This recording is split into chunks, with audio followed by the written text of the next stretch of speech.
ప్రతిరోజు ఉదయం అలారం మోగుతుంది. బహుశా ఆ అలారం శబ్దం ప్రపంచంలో అత్యంత విసుగు తెప్పించే శబ్దాల్లో ఒకటేమో కదా. అవును, ఖచ్చితంగా. చాలా మంది ఆ శబ్దం వినగానే అబ్బా మళ్ళీ తెల్లారిపోయిందా అనుకుంటారు. అంటే ఎలాగోలా బద్ధకంగా నిద్రలేవడం, కాఫీ తాగడం, యాంత్రికంగా తయారవడం, మళ్ళీ అదే ట్రాఫిక్లో రోజూ ప్రయాణించి ఆఫీస్కి వెళ్లడం, మళ్ళీ అదే ల్యాప్టాప్, అవే మీటింగ్లు. వీకెండ్ అప్పుడు వస్తుందా అని ఎదురు చూడటం. ఎగ్జాక్ట్లీ, అదొక సైకిల్ లాగా. నెలవారీ ఈఎంఐలు, కరెంట్ బిల్లులు, ఇంటర్నెట్ బిల్లులు, ఈ బాధ్యతల చక్రంలో పడిపోయి ఒక సాధారణ దినచర్యగా జీవితం గడిచిపోతూ ఉంటుంది. నిజమే. బయటి ప్రపంచం దృష్టిలో చూస్తే అంతా సజావుగానే సాగుతున్నట్లు అనిపిస్తోంది. అవును, ఒక మంచి ఉద్యోగం లేదా వ్యాపారం, ఒక ఇల్లు, ఒక కుటుంబం, ఇవన్నీ ఉన్నప్పుడు ఒక వ్యక్తి సంతృప్తిగా ఉండాలి కదా అనిపిస్తుంది. కానీ అంతరంగంలో ఎక్కడో ఒక మూల వివరించలేని ఒక చిన్న అసంతృప్తి దాగి ఉంటుంది. అంటే ఒక రకమైన వెలితి అంటారు. అవును అవును, ఎప్పుడో ఒంటరిగా ఉన్నప్పుడు లేదా అర్ధరాత్రి నిద్ర పట్టని సమయాల్లో ఒక నిశ్శబ్దమైన కానీ చాలా బలమైన ప్రశ్న లోపల మెదులుతూ ఉంటుంది. నేను ఈ భూమి మీద ఉన్నది కేవలం ఉదయం లేచి పనిచేసి బిల్లులు కట్టి చనిపోవడానికేనా అని. ఇది చాలా మంది ఫేస్ చేసే ప్రాబ్లమే. అసలు నా జీవితానికి నేనిక్కడ ఉండటానికి కారణం ఇదేనా, ఇంకేదైనా గొప్ప లక్ష్యం ఉందా అనే భావన చాలా మందికి పరిచయం ఉన్నదే. అందుకే రాండా బైరన్ రాసిన ద హీరో పుస్తకం ఆధారంగా మనం చేయబోయే ఈనాటి లోతైన విశ్లేషణలో ఈ విషయాన్ని డీకోడ్ చేద్దాం అనుకుంటున్నాను. ఖచ్చితంగా. ఆ వెలితి వెనుక ఉన్న అసలు కారణం సైకలాజికల్ గా చూస్తే చాలా స్పష్టంగా అర్థమవుతుంది. మనుషులు కేవలం జీవక్రియలు కొనసాగించడానికి, భౌతికంగా బతకటానికి మాత్రమే పరిణామం చెందలేదు. మనకొక పర్పస్ కావాలి. కరెక్ట్. మన మెదడుకు సృజనాత్మకత, ఒక లక్ష్యం, ఒక పరమార్థం అవసరం. పైకి అన్ని ఉన్నట్లు, సమాజం నిర్దేశించిన విజయాలన్నీ సాధించినట్లు కనిపించినా సరే లోపల ఏదో మిస్ అవుతున్న ఫీలింగ్ వస్తుంది. ఆ శూన్యత ఏర్పడుతుంది. సైకాలజిస్టులు దీనినే ఎగ్జిస్టెన్షియల్ వాక్యూమ్ లేదా అస్తిత్వ శూన్యత అని పిలుస్తుంటారు. అస్తిత్వ శూన్యత వినడానికి చాలా డీప్ గా ఉంది పదం. అంటే ఒక భద్రమైన వలయంలో ఉండిపోయి దాన్ని దాటి బయటకు వెళ్లలేక, అలాగనే ఆ లూప్ లోతల ఉండలేక సతమతమయ్యే పరిస్థితి అది. అందుకే ఈ పుస్తకంలోని విషయాలు చదువుతున్నప్పుడు నాకు ఈ పాయింట్ చాలా ఆసక్తికరంగా అనిపించింది. ఓకే, దీన్ని కొంచెం వివరంగా విశ్లేషిద్దాం. ఈ రొటీన్ ట్రాప్ నుండి బయటపడాలంటే మనల్ని మనం పూర్తిగా మార్చుకోవడం కాదు, మనలోనే నిద్రావస్థలో ఉన్న ఒక హీరోను మేల్కొల్పాలని ఆ పుస్తకం వాదిస్తుంది. అవును, ప్రతి మనిషిలోనూ ఆ హీరో ఉంటాడు అని రాండా బర్న్ చెప్తారు. ఈ భూమిపై పుట్టిన ప్రతి మనిషికి ఒక ప్రత్యేకమైన లక్ష్యం, ఒక అద్భుతమైన ప్రతిభ, ఒక పిలుపు ఉంటాయని. కానీ ఇతరుల అంచనాల ప్రకారం జీవిస్తూ తమ మనసు మాటను వినకపోవడం వల్ల చాలా మంది దాన్ని కనుక్కోలేకపోతున్నారని పుస్తకం వివరిస్తుంది. నిజమే. అయితే ఇక్కడ ఈ హీరో అనే పదాన్ని మనం చాలా జాగ్రత్తగా అర్థం చేసుకోవాలి. మనకు సినిమాల్లో కనిపించే విధంగా సూపర్ పవర్స్ ఉండి ప్రపంచాన్ని రక్షించే ఒక కల్పిత పాత్ర కాదు ఇక్కడ హీరో అంటే. మరి ఎవరిని హీరో అంటారు? తమ జీవితం అనే పుస్తకానికి తామే రచయితగా మారి తమ కథను స్వంతంగా రాసుకునే ప్రతి వ్యక్తి ఒక హీరోనే. ప్రాచీన కాలం నుండే ఉన్న పురాణాల్లో, కథల్లో జోసెఫ్ క్యాంపెల్ అనే తత్వవేత్త చెప్పిన హీరోస్ జర్నీ అనే కాన్సెప్ట్ కు ఇది ఆధునిక రూపం అని చెప్పొచ్చు. అంటే ప్రతి ఒక్కరి లైఫ్ లో ఆ జర్నీ ఉంటుంది అంటారా? ఖచ్చితంగా. ఆ ప్రయాణం ఎప్పుడూ ఒక సాధారణ ప్రపంచంలోనే మొదలవుతుంది. హీరోలు ఎక్కడో ఆకాశం నుంచి ఊడిపడరు, మన పక్కింట్లో ఉండే ఒక సాధారణ వ్యక్తిలాగే ఉంటారు. దీన్ని మనం మనకిష్టమైన సినిమాలతో పోల్చి చూస్తే చాలా సులభంగా అర్థమవుతుంది కదా. దాదాపు ప్రతి గొప్ప సినిమాలోనూ హీరో ప్రయాణం ఒక రొటీన్ పనులతో, ఎవరికీ తెలియని ఒక సాధారణ ప్రపంచంలో మొదలవుతుంది. కరెక్ట్. స్టార్టింగ్ లోనే వాళ్ళకి ఎలాంటి పవర్స్ ఉండవు. అవును, కళ్ళు చెదిరే గ్రాఫిక్స్, పెద్ద పెద్ద యుద్ధాలు మొదట్లోనే ఉండవు. వాళ్ళు కూడా మనలాగే రోజువారీ సమస్యలతో పోరాడుతుంటారు. కానీ అకస్మాత్తుగా ఆ మోసలో పడిపోయిన దినచర్యలో ఒక చిన్న ఆలోచన, ఒక కల పుడుతుంది. ఆ కల ఏదైనా కావచ్చు. అవును, ఒక కొత్త వ్యాపారం చేయాలన్న ఆలోచన కావచ్చు, ఒక నవల రాయాలన్న కోరిక కావచ్చు, లేదా సమాజంలో ఒక సమస్యను పరిష్కరించాలన్న తపన కావచ్చు. ఆ కల పుట్టిన క్షణంలో ప్రతిదీ సాధ్యమే అనిపించే ఒక అద్భుతమైన ఉత్సాహం ఉప్పొంగుతుంది. ఒక కొత్త ప్రపంచం తలుపులు తెరుచుకున్నట్లు అనిపిస్తుంది కదా అప్పుడు. ఎగ్జాక్ట్లీ. అయితే ఇక్కడే అసలు కథ మొదలవుతుంది. అవును, ఇక్కడ ఆశ్చర్యపరిచే విషయం ఏమిటంటే ఆ ప్రారంభ దశలో ఉండే శక్తి నిజంగా అద్భుతమైనది. కానీ ఆ ఉత్సాహం అనేది ఒక నీటి బుడగ లాంటిది, చాలా సున్నితమైనది. వెంటనే పగిలిపోతుందంటారా? అవును, ఆ కల మనసులో మొలకెత్తిన వెంటనే దానికి సరిగ్గా వ్యతిరేక దిశలో మరొక బలమైన భావోద్వేగం నిద్రవేస్తుంది. అదే మనం ఎదుర్కొనే మొదటి మరియు అతిపెద్ద శత్రువు, భయం. ఆ భయం చాలా భయంకరంగా ఉంటుంది కదా. ఖచ్చితంగా. మెదడులో వందలాది ప్రశ్నలు ఒకేసారి దాడి చేయడం ప్రారంభిస్తాయి. ఒకవేళ నా దగ్గరున్న డబ్బులన్నీ పోతే పరిస్థితి ఏంటి, నా స్నేహితులు, బంధువులు నన్ను చూసి నవ్వుతారేమో అని ఆలోచనలొస్తాయి. అసలు ఈ పని చేయడానికి నాకు తగినంత టాలెంట్ ఉందా అనే సందేహాలు కూడా వస్తాయి కదా. అవును, ఆ భయం ఎంత బలంగా ఉంటుందంటే కన్న కలను అక్కడికక్కడే పాతిపెట్టేసేంతలా మనల్ని కట్టిపడేస్తోంది. ఇదే ప్రతి హీరో ఎదుర్కొనే మొదటి సవాలు. అంటే ఆ భయం అనేది బయటి పరిస్థితుల వల్ల వచ్చేది కాదు, మన మెదడే మనకు శత్రువుగా మారిపోయి సృష్టించే ఒక మాయాజాలం అన్నమాట. కరెక్ట్ గా చెప్పారు. ఎందుకంటే భయం మనల్ని అప్పటికప్పుడు ఏమీ చేయదు, కానీ భవిష్యత్తు గురించి భయంకరమైన దృశ్యాలను చూపించి మనల్ని పక్షవాతానికి గురైనట్లు చేస్తుంది. దీని జీవశాస్త్ర పరంగా చూస్తే మరింత స్పష్టత వస్తుంది. మన మెదడులోని అమిగ్డాలా అనే భాగం పని ఎప్పుడూ మనల్ని సురక్షితంగా ఉంచడమే. వేలాది సంవత్సరాల క్రితం మనుషులు అడవుల్లో ఉన్నప్పుడు ఆరుబయట అడుగు పెడితే ఏదైనా క్రూర మృగం దాడి చేస్తుందనే భయం వారిని బతికించింది. సర్వైవల్ ఇన్స్టింక్ట్ అన్నమాట. అవును, ఇప్పుడు ఆ క్రూర మృగాలు లేవు, కానీ మన అమిగ్డాలాకు ఆ విషయం తెలియదు. కొత్తగా ఏ ప్రయత్నం చేసినా అది ఒక ప్రమాదంగా భావించి మనల్ని ఆపే ప్రయత్నం చేస్తుంది. అంటే మనం మేలు కోసమే మనం లాపుతుంది అంటారా? అవును. ఇక్కడ ఇంకో ఆశ్చర్యపరిచే విషయం ఏమిటంటే విజయవంతమైన వ్యక్తులు అంటే ఏమాత్రం భయం లేనివారు కాదు. వారు తమ నిర్ణయాలను భయం శాసించకూడదని గట్టిగా నిశ్చయించుకున్నవారు. భయాన్ని ఫేస్ చేశారు అంటారు. అవును, అద్భుతాలు సృష్టించిన ప్రతి ఆవిష్కర్త, క్రీడాకారుడు మొదట్లో ఎలాంటి గ్యారంటీ లేకుండానే అడుగులు వేశారని మనం గుర్తుంచుకోవాలి. అవునవును. ఉదాహరణకు విమానాన్ని కనిపెట్టిన రైట్ బ్రదర్స్ ను తీసుకుంటే వారు ఆకాశంలో ఎగరడానికి ప్రయత్నించినప్పుడు వారికి అస్సలు భయం లేదని మనం అనుకోలేం కదా. ఖచ్చితంగా భయం ఉండే ఉంటుంది. ప్రాణాలు పోతాయనే వాస్తవం వారికి తెలుసు. అదే కదా, గాలిలో నుంచి కింద పడితే ప్రాణాలు పోతాయనే వాస్తవం వారికి స్పష్టంగా తెలుసు.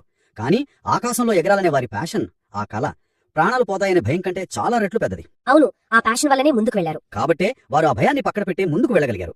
అంటే ఈ భయాన్ని మనం ఒక రోడ్డు బ్లాక్ లాగా కాకుండా ఒక టోల్ గేట్ లాగా చూడొచ్చనమాట. వావ్, ఆ టోల్ గేట్ అనాలజీ చాలా బాగుంది కదా. మనం ఒక హైవే మీద ప్రయాణిస్తున్నప్పుడు టోల్ గేట్ వస్తే ప్రయాణం ఆపేసి వెనక్కి రాము కదా. మన గమ్యానికి చేరాలంటే అక్కడ ఆగి ధైర్యం అనే రుసుము చెల్లించి ముందుకు సాగాల్సిందే. భయం అనేది ఒక ముగింపు కాదు, అది ప్రయాణంలో మొదటి చెక్ పోస్ట్ మాత్రమే. ఆ టోల్ గేట్ పోలిక చాలా అద్భుతంగా సరిపోతుంది. ధైర్యం అనే ఫీజు కట్టి ఆ గేటు దాటితేనే అసలు ప్రయాణం మొదలవుతుంది. కానీ ఆ గేటు దాటిన తర్వాత కూడా ప్రయాణం పూలపానుపులా ఏమీ ఉండదు. అంటే ఇంకా కష్టాలుంటాయా? ఖచ్చితంగా. భయాన్ని జయించి అడుగు ముందుకు వేసిన తరువాత కొత్త రకమైన అడ్డంకులు, ఊహించని సమస్యలు పుట్టుకొస్తాయి. ఇక్కడే చాలా మంది ఆగిపోతారు. ఎలాంటి సమస్యలు రావచ్చు అంటారు? ఉదాహరణకు, ఒక పక్కా ప్రణాళికతో వ్యాపారం మొదలు పెడితే ఊహించని విధంగా మార్కెట్ పడిపోవచ్చు. నవల రాద్దామని కూర్చుంటే నెలల తరబడి ఒక్క అక్షరం కూడా రాయలేని రైటర్స్ బ్లాక్ ఏర్పడవచ్చు. ఆర్థిక ఇబ్బందులు కూడా రావచ్చు. అవును, ఆర్థిక ఇబ్బందులు, విమర్శలు, రిజల్ట్స్ రావడం లేట్ అవ్వడం, ఇలాంటివన్నీ ఎదురైనప్పుడు మనం వేసిన మొదటి అడుగు తప్పనిపిస్తుంది. ఈ పరిస్థితుల్లోనే చాలా మంది, చూసావా నేను ముందే అనుకున్నాను, ఇది నా వల్ల కాదు అని తమను తాము నిందించుకుంటూ వెనక్కి తిరిగి మళ్లీ ఆ రొటీన్ జీవితంలోకి వెళ్ళిపోతారు. కరెక్ట్, ఆ కంఫర్ట్ జోన్ కి వెళ్ళిపోతారు. కానీ మూల సమాచారం ప్రకారం విశ్వం అంటే యూనివర్స్ మన కల పట్ల మనకున్న కమిట్మెంట్ ని పరీక్షిస్తోందనుంది. విశ్వం పరీక్షించడం అంటే ఏదో మాయాజాలం కాదు కదా. కాదు, దీన్ని మనం విస్తృత కోణంలో చూడాలి. అంటే సైకలాజికల్ కోణంలో చూస్తే ఒక పెద్ద లక్ష్యం పెట్టుకున్నప్పుడు దానికి తగ్గ సవాళ్లు రావడం సహజం. ఆ సవాళ్లు మనల్ని మానసికంగా ఎలా దృఢపరుస్తాయనేది ఇక్కడ ముఖ్యమైన పాయింట్ అనుకుంటా. అవును, ఇక్కడ విశ్వం పరీక్షించడం అనే పదాన్ని ఒక మెటాఫర్ లాగా అర్థం చేసుకోవాలి.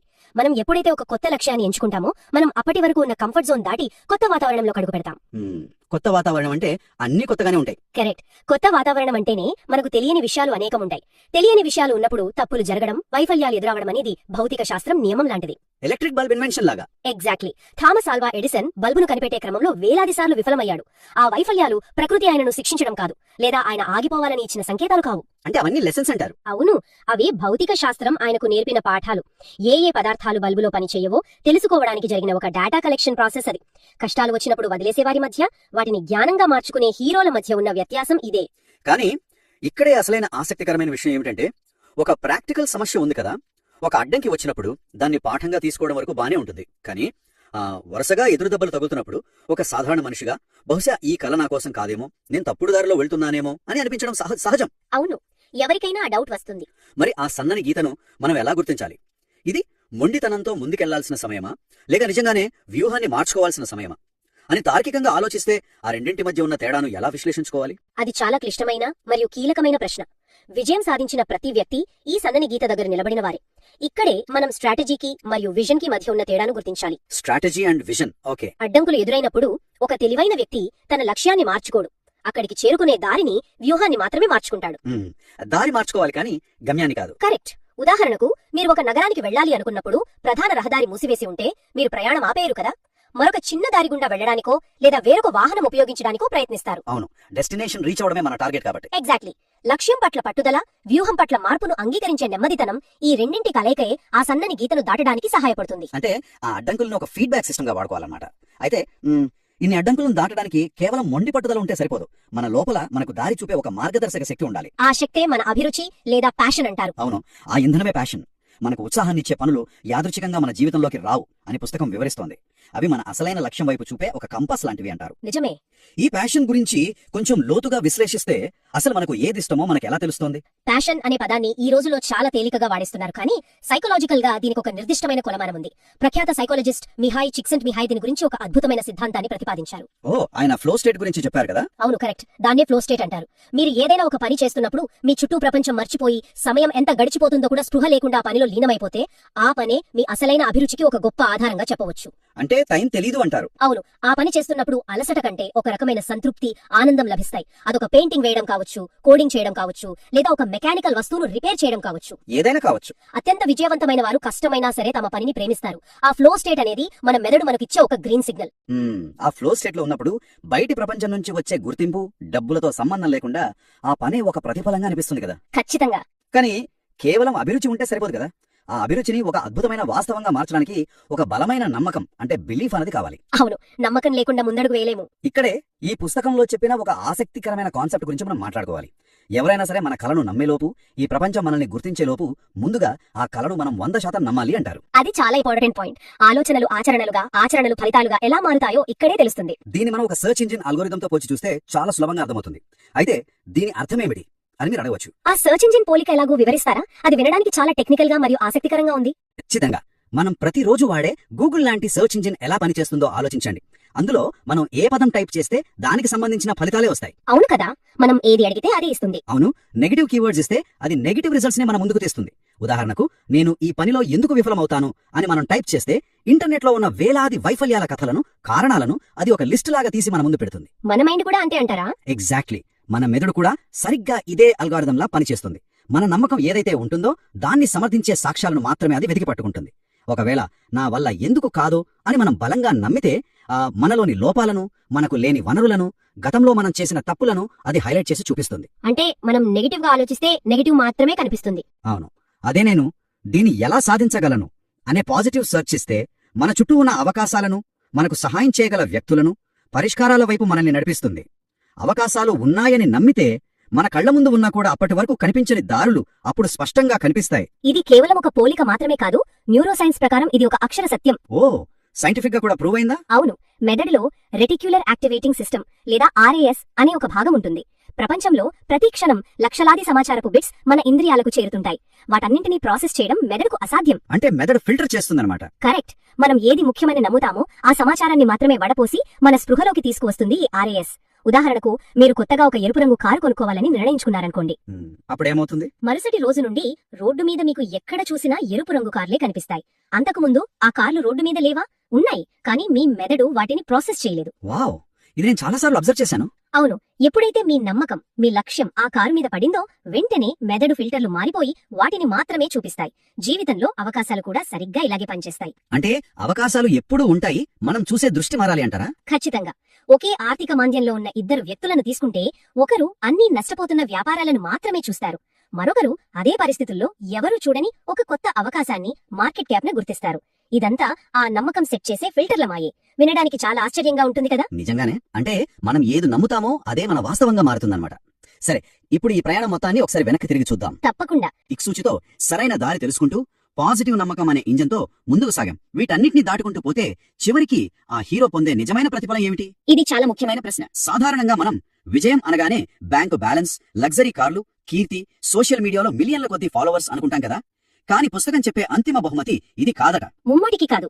ఈ బాహ్యమైన విజయాలన్నీ కేవలం ఆ ప్రయాణంలో వచ్చే బై ప్రొడక్ట్స్ మాత్రమే.